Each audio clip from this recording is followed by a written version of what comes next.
Fortnite. I know a lot of people don't like this game because of the cringe fan base full of kids and sweaty tryhards. But the reason it's number 10 is because it's free and it's still a lot of fun. The gameplay is easy to grasp. It's really satisfying when you get a bunch of kills or wins. The Battle Royale aspect of Fortnite doesn't get old, at least not quickly, especially when Epic Games adds new guns or skins. And to be fair, Fortnite isn't just a Battle Royale.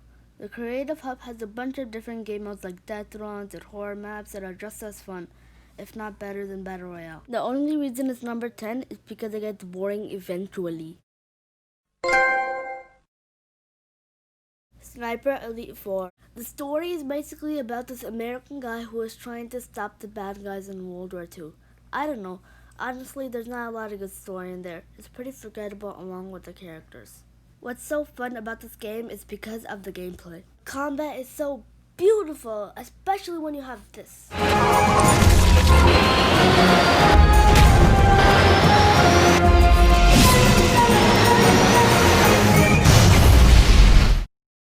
Pretty satisfying. Sonic Forces. In a world where Eggman is trying to kill Sonic, he tries every time yet nothing works until he creates Infinite. Infinite is this character who is basically a god. Sonic gets captured and gets tortured by Infinite. Knuckles ends up recruiting you in order to save Sonic and the world. The game is overall great. I loved it, but there are a few overpowered things I don't like in the game, specifically Supersonic mode. But it gets a pass in my book.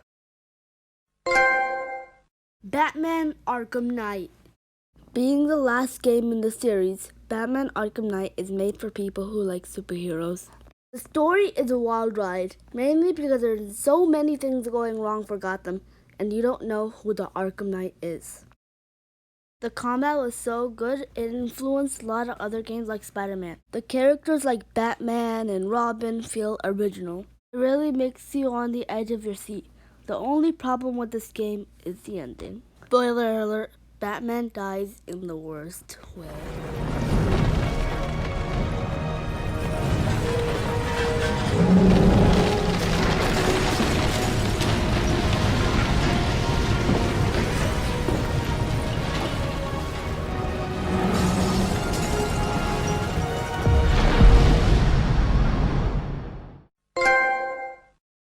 Uncharted 4, A Thief's End. I remember getting this game in India for free when I went there a year ago, and I'm definitely happy I got this.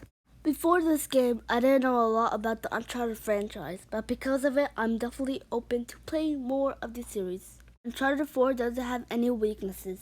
The characters' relationship with each other feel real, and Nathan's final journey to find the lost city just makes it extra interesting.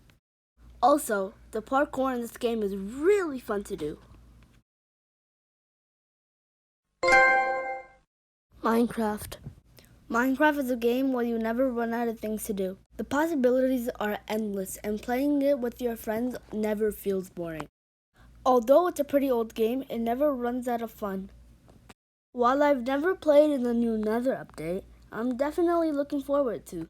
But for me, it's number 5 only because I guess there are better games. Marvel's Spider-Man. Finishing this game along with the 3 DLC was definitely worth $50. I'm definitely glad my first PS4 game was Spider-Man. The web swinging felt so real.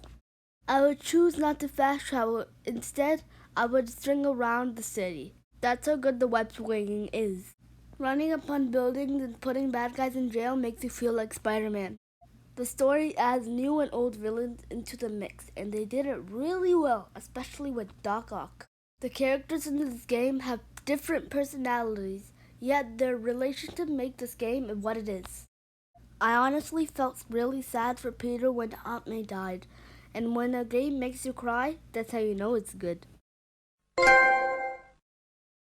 Dragon Ball Z Kakarot. Of course, Dragon Ball. As you may know by now, my last 2 videos were about Dragon Ball, so of course I'm adding this. This game is so beautiful. The story, of course, the normal story of DBZ. You know my last video was about Gohan's transformation. Yeah, imagine that 5 times better. I mean, just look at it. It's so beautiful, right? を爆発させる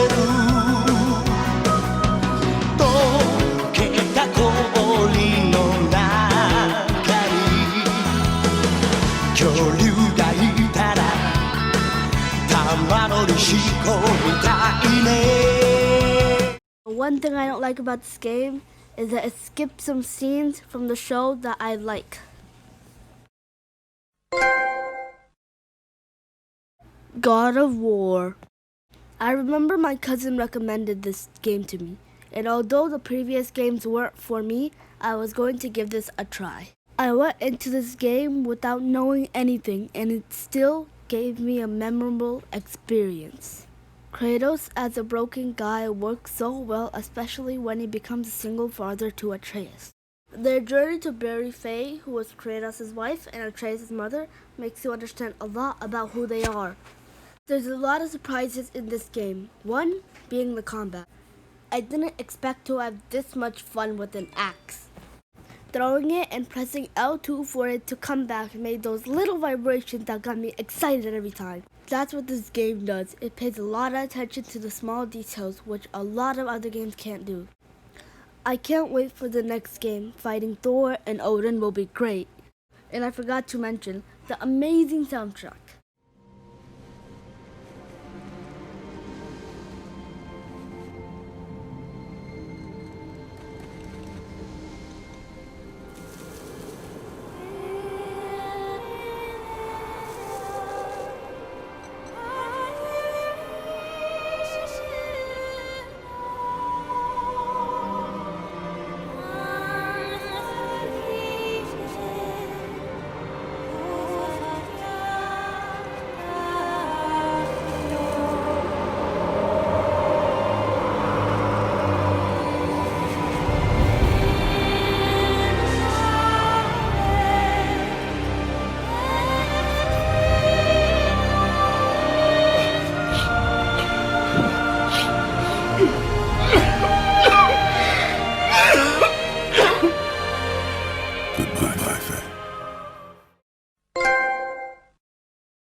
Some honorable mentions are Lego Marvel Superhero 2, Sonic Mania, and Dragon Ball Xenoverse 2. And now, number 1, Ghost of Tsushima. This game is so good. I'm putting it at number 1 without finishing it. It's practically about this war between the Japanese and the Mongols, and then Lord Shimura get caught, and then the main character Jin goes on the quest to save his uncle, Lord Shimura. The reason it's number 1 because it's so beautiful. The graphics are amazing. When you do a standoff and kill all the Mongols, it's just so satisfying. The fighting in this game makes you feel like an actual samurai. I'm gonna play more, and this game is my favorite game of all time, for now at least.